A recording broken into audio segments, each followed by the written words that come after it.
আসসালামু আলাইকুম। Hello guys, আজকে আমি শাক ভাজি করবো। ওই জায়গায় নিয়ে নিচ্ছি মাছ ভাজি করে, তারপর ভালোভাবে কাঁটাগুলো সরিয়ে নিছি।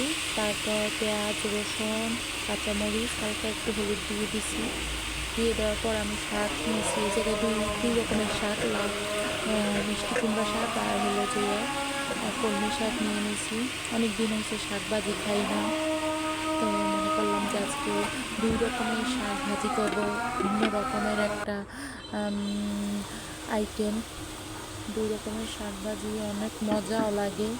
তো আপনারাও এই ধরনের তিন রকমের শাক ভাজি রান্না করবেন। দেখুন কি সুন্দর হয়েছে আমার শাক ভাজিটা, এত সুন্দর হয়েছে, লোভনীয় একটা কালার আসছে, মাছগুলা সুন্দরই দেখাচ্ছে এবং শাকটাও আলহামদুলিল্লাহ সেদ্ধ হয়ে গেছে এবং খেতেও কিন্তু সেই স্বাদ আসছে। শুধু শাকভাজি দিয়ে ভাত খাওয়া যায়, আর অন্য কিছু লাগে না। আল্লাহ হাফেজ।